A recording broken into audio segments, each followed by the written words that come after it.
We are live on ERi-TV with English news broadcast. Dear viewers, hello and thank you for joining.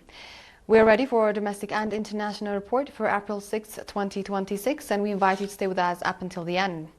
But first, to the top stories.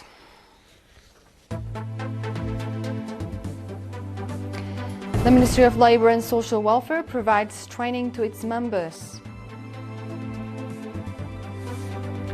Seminar with a view to strengthen participation of women in Ginda subzone.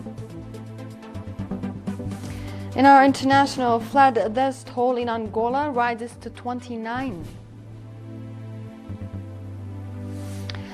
And OPEC Plus countries decide to boost oil production in May. Welcome again. The Ministry of Labour and Social Welfare has provided training to 39 of its members on various areas that could help them in carrying out their daily activities in the workplace. The training, which was organized in Aduguadad, was attended by members of the ministry from the southern, central, and Sabah, Gashbarka, and northern Red Sea regions. Mr. Tasfu Salamun, Director of Children and Family Welfare at the Ministry of Labour and Social Welfare, said that the objective of the training was to enhance the capacity of members for the successful implementation of the objectives and programs of the ministry. Noting that the training was trainee-centered, Mr. Tasfu commended the interest the trainees demonstrated during the training program. Mr. Ammaha Kidana, Director General of Administration and Finance at the Ministry, on his part, called on the trainees to apply the knowledge they gained from the training in their daily activities.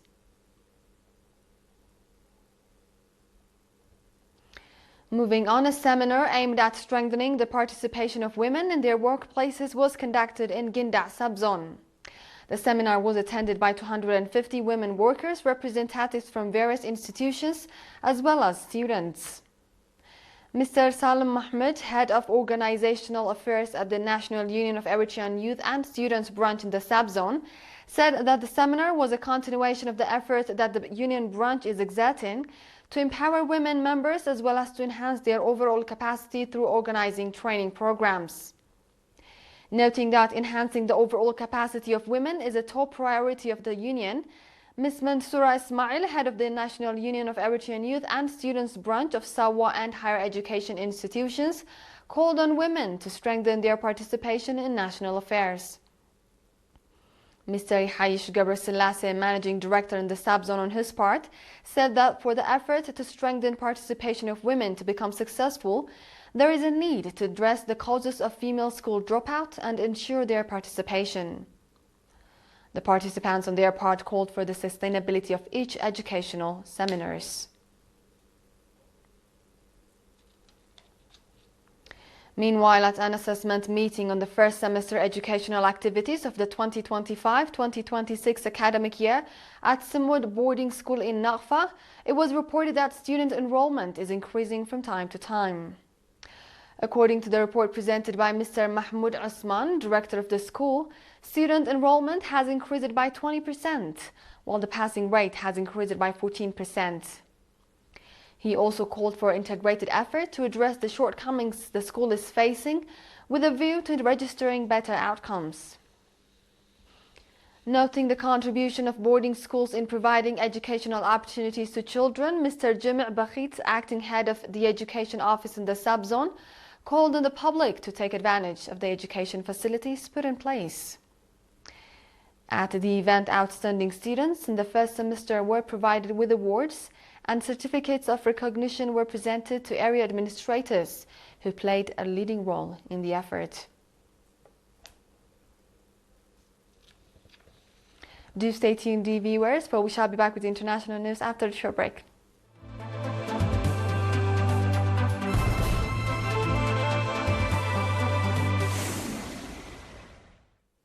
Welcome back. Our international news begins with Angola. Torrential rains in Angola's Benguela and Luanda provinces have left 29 people dead, 17 injured and 3 missing, according to provincial data from the country's civil protection and firefighting services today. Benguela, a coastal city along the Atlantic Ocean, recorded the highest number of fatalities at 23, accounting for 13 of the injured and 2 of the missing. In Luanda, the capital, 6 people were killed, while 1 person remains missing. The floods affected a total of 33,355 people in the 2 provinces, flooded 6,752 homes, and caused 201 house collapses in Benguela, the data added.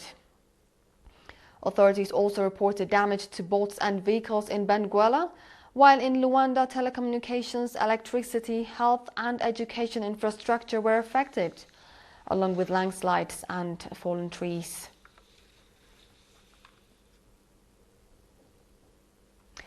Meanwhile, 8 OPEC Plus countries, which previously announced additional voluntary adjustments in April and November 2023, met virtually on 5 April 2026 to review global market conditions and outlook. The countries have decided to boost oil production by more than 200,000 barrels per day next month. In their collective commitment to support oil market stability, Saudi Arabia, Russia, Iraq, the United Arab Emirates, Kuwait, Kazakhstan, Algeria and Oman decided to implement a production adjustment of 206,000 barrels per day from the 1.6 million barrels per day additional voluntary adjustments announced in April 2023. The 1.65 million barrels per day may be returned in part or in full, subject to evolving market conditions and in a gradual manner, their statement added. The countries will continue to closely monitor and assess market conditions, and in their continuous efforts to supply market stability, they reaffirmed the importance of adapting a cautious approach and retaining full flexibility to increase, pause or reverse the phase-out of the voluntary production adjustments, including reversing the previously implemented voluntary adjustments of the 2.2 million barrels per day announced in November 2023.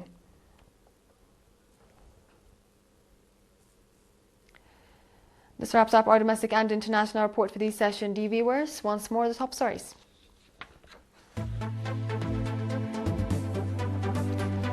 The Ministry of Labour and Social Welfare provides training to its members. Seminar with a view to strengthen participation of women in Ginda subzone. Flood death toll in Angola rises to 29.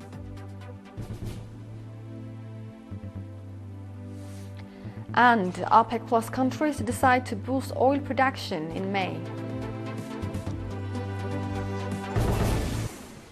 This was The World on Monday with ERi-TV English News Broadcast. Viewers from all over the world, thank you for watching. Join us again on our tomorrow's broadcast. Until then, stay well.